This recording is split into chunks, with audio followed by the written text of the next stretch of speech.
So if you're watching the news today, especially the major news outlets, you might be seeing stories about like the Sean P. Diddy Combs trial or some other shit that nobody really cares about.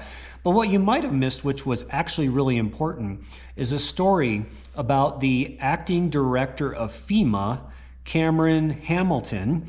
He went in front of Congress, and Congress asked him, they said, hey, is FEMA ready for the upcoming hurricane season here in the US? And he was like, no, it's a complete shit show over here. You fired like 7,000 of our staff. You're cutting all the funding. Morale is in the toilet. Nobody knows what's going on. There's nobody to liaise with the states to work on plans for disaster response and all that. And so you know what they decided to do? They fired him.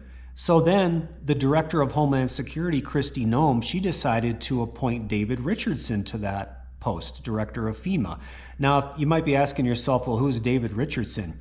David Richardson's previous role was he was the head of the Office of Countering Weapons of Mass Destruction at the Homeland Security Department.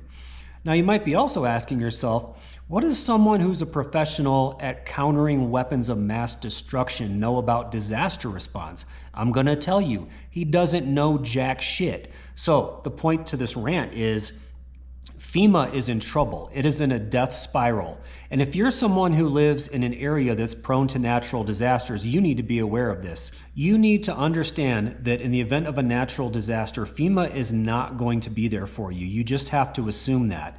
And what you need to do now is you need to start preparing yourself in case there's a worst case scenario that happens. You need to make sure your renters and homeowners policies are up to date, and read the fine print to make sure that if your home and all your property is completely devastated by an EF2 tornado or a wildfire or a hurricane, that you'll be covered.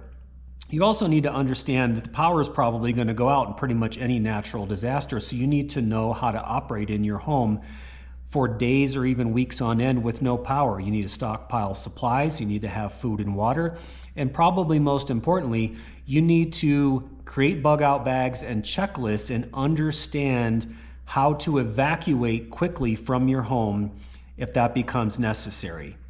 You need to own your preparedness today. That is an overarching theme of this channel, and you're going to hear me say it a lot, but that's because it's true.